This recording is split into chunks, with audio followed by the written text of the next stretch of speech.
जी हाँ दोस्तों, अखिलेश ने इकरा के जरिए आजम को भिजवाया खास संदेश। यूपी से दिल्ली तक मची हलचल।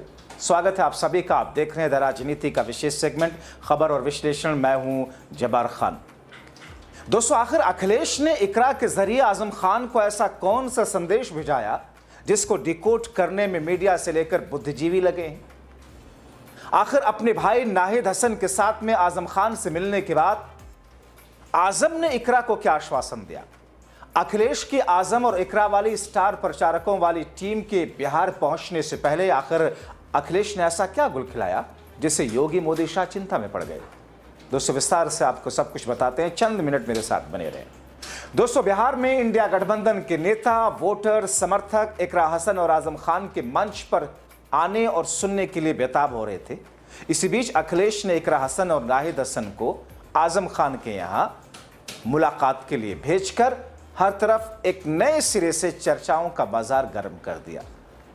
सपा के सांसद इकरा हसन ने अपने भाई नाहिद हसन के साथ आजम से मिलकर करीब 1.5 घंटे तक अखिलेश यादव के संदेश को पहुंचाया और उनके हालचाल को भी जाना, मुलाकात की।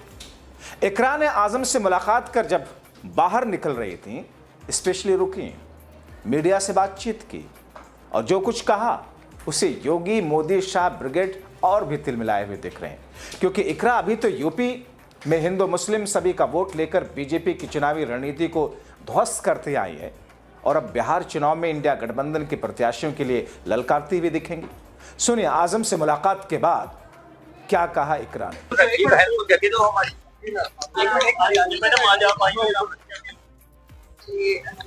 हमारे परिवार के और बड़े सदस्य हैं उनसे मिलने के लिए, और कोई सियासी नहीं है, पारिवारिक क्या बात है। तबियत 2027 को लेकर वो यहाँ पर तो डिस्कस नहीं है, वो तो काफी देर हुई परिवार के बैठे थे, सब हाल चाल उसमें टाइम भी लग जाता है। बंधन के लिए बहुत जरूरी है और हमें उम्मीद है कि जनता जागरूक है और सही फैसला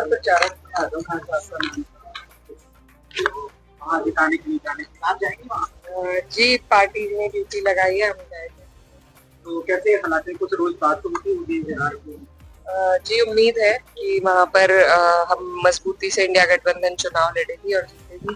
तो जिस तरह से वहाँ बड़े बड़े नेता पहुँच रहे हैं, तो समाजवादी पार्टी की तरफ से भी बड़े लीडर्स वहाँ अब जाएंगे। छठ पूजा की वजह से अभी तक जाना नहीं हुआ था, धीरे धीरे सब जाएंगे। अच्छा, उत्तर प्रदेश के अलावा एक बिहार ऐसा राज्य है जहाँ पर वो कभी एक तरफा वोटिंग नहीं होती है, जो भी सरकार बनती है गठबंधन की होती है। उत्तर प्रदेश में आप देख रहे हैं, अगर पिछले 20 सालों की बात की जाए, और वहाँ तो कभी भी सरकार हो, पिछले 20 सालों से हम देख रहे हैं गठबंधन ही होता है। तो इन सब चीजों को किस नजर से ले रहे हैं? देखिए, पिछली बार जैसा रहा, हमें उम्मीद है कि इस बार क्लियर मेजॉरिटी रहेगी इंडिया गठबंधन की। हालांकि वो भी एक गठबंधन है, लेकिन अब दौर ही चाहे देश की राजनीति हो, बड़े गठबंधनों का दौर है। इससे बीजेपी भी अछूती नहीं है, उनकी भी एनडीए में कई सारे घटक दल है, तो उसी तर्ज पे अभी देश की राजनीति चल रही है। लेकिन हमें उम्मीद है इस बार हमारी सरकार में। लेकिन किन मुद्दों को लेकर, क्योंकि वो तो कई बार अपने मुद्दों में कामयाब होकर बार बार सरकार में। जी, मुद्दा यही है कि युवा जो है वो बेरोजगार है और महंगाई ने सबकी कमर तोड़ी हुई है। जो डेवलपमेंट के बिहार जिस तरीके से तरक्की पर होना चाहिए था, नहीं है, तो इसलिए सरकार बदलने की जरूरत है। बिहार का मजदूर है या मजबूर है? क्योंकि देश के अलग अलग राज्यों में मैंने देखा है। जी हाँ, सबसे ज्यादा जो हमारे बिहारी भाई हैं वो हर जगह अलग अलग प्रदेशों में रहते हैं, तो उन्हें जरूरत है कि उन्हीं के राज्य में उन्हें रोजगार मिल सके। हालांकि दोस्तों, इकरा ने तो वही बातें कही जो उन्हें कहनी थी और अब लोग इस मुलाकात के मायने डिकोड किए जा रहे हैं। वैसे इकरा हाल में ही उस समय भी चर्चा में आई थी जब उन्होंने एक सनातनी आश्रम को 10 लाख रुपयों की मदद दी थी। तब सहारनपुर में पहुंचे इकरा ने महान समाज सुधारक और कवि संत रविदास जी के विचारों, उनकी शिक्षा से प्रेरित आश्रम को 10 लाख रुपयों का योगदान दिया था। संत रविदास जी दलित समाज से आते थे और उन्होंने हमेशा सामाजिक न्याय के लिए जिस तौर पर काम किया, यही कारण है कि देश से लेकर विदेश तक उनके नाम के प्रति लोगों में सम्मान, इज्जत और एक प्रेरणा है। इकरा हसन ने क्या कहा था उस समय, ये भी सुना देते हैं। कि कुछ रोक टोक सरकार लगाती है, जातियों के नाम से सरकार डरती है, तो इसलिए कुछ चीजें हमारे से इन्होंने रुकवाई हैं जो हम करना चाहते थे। लेकिन मैं कुछ धनराशि 10 लाख तक की मैं यहाँ पे आपके बीच में समर्पित करना चाहती हूँ। वो जिस भी हिसाब से हम लगा पाए प्रयास करेंगे कि उसमें बचाव भी रहे और काम भी हो जाए।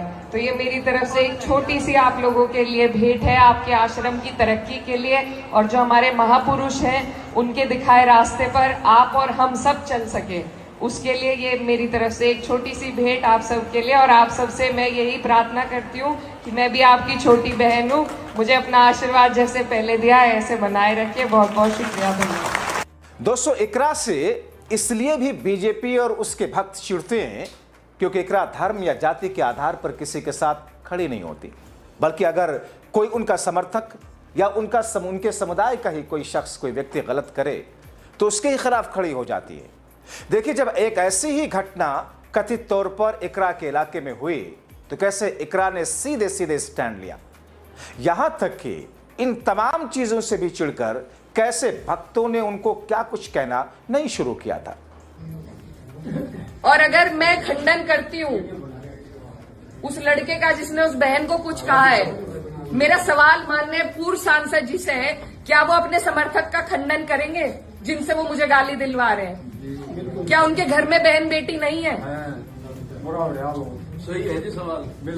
मेरा सवाल सीधा सिर्फ उनसे है कि उनका अत्यंत नजदीकी समर्थक, पहले मुझे मुल्ली कहा गया, मुझे आतंकवादी कहा गया, मेरे बाप तक को गाली दी गई, मेरे भाई को कहा गया।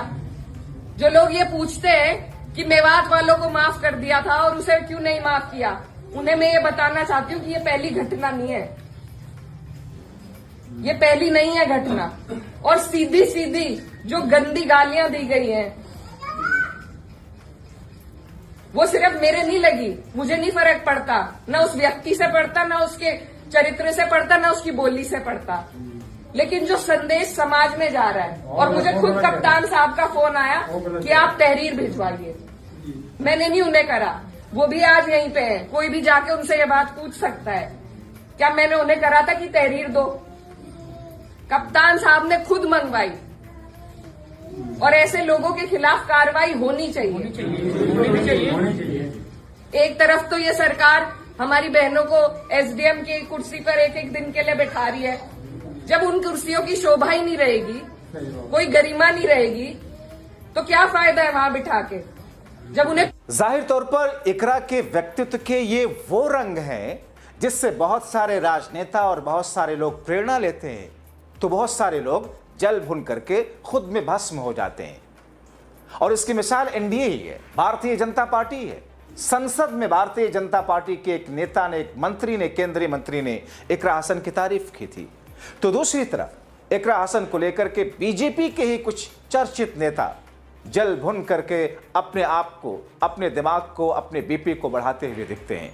और कई बार उनके भाषणों में ऐसी बातें दिखाई और सुनाई देती हैं। और दोस्तों, जो लोग इकरा के तारीफ करते हैं, दरअसल इकरा की खूबियां हैं जिसके बारे में आप अब तक 2024 के बाद से, उनकी लोकसभा जीतने के बाद से आपने महसूस किया है कि इकरा कभी किसी धर्म विशेष की बात नहीं करती, जैसे कि उत्तर प्रदेश हो या फिर दूसरी जगह भारतीय जनता पार्टी के नेताओं, सांसदों, मंत्रियों, विधायकों को आप देख लीजिए, यहां तक कि खुद मुख्यमंत्री योगी आदित्यनाथ को सनातन सनातन सनातन, अयोध्या, राम मंदिर, सीता धाम, चुनाव में भी यही सब चीजें करते रहते हैं। आज तक इकरा का कोई ऐसा स्टेटमेंट नहीं होगा जिसमें उनके किसी भी बयान से गैर अल्पसंख्यक समाज को या गैर मुस्लिम समाज को किसी तरह का कोई हर्ट हुआ हो या आहत हुए हो। और इकरा का जो विजन है, जिस हिसाब से इकरा हसन समाज को, लोगों को विकास के रास्ते पर, शिक्षा, स्वास्थ्य, दूसरी चीज़ों में सामाजिक न्याय के लिए वो स्टैंड लेती हैं, किसानों के मुद्दे हों, दलितों के मुद्दे हों, सामाजिक समरसता की बात हो, या फिर अपने इलाके के साथ देश को आगे ले जाने का विजन हो, सड़क हो या संसद के अंदर बोलना और भाषण, इकरा हसन ने जहां जहां अपनी बात रखी है वहां वहां इकरा हसन लोगों के बीच में चर्चा का विषय बनी है और लोग उनकी तारीफ की है। तो ऐसे में दोस्तों इंतजार कीजिए कि इकरा हसन के जरिए अखिलेश यादव ने जो संदेश भेजा इकरा के बिहार पहुंचने से पहले उसे जरूर डिकोड किया जाएगा। लेकिन इस बीच में एक तिलमिलाहट, एक बौखलाहट, एक ओहापोह की स्थिति एनडीए में जरूर है, और सिर्फ उत्तर प्रदेश में नहीं, दिल्ली में भी। क्यों, बताएंगे इसको अगले शो में। अंत तक वीडियो देखने के लिए आप सबका बहुत शुक्रिया।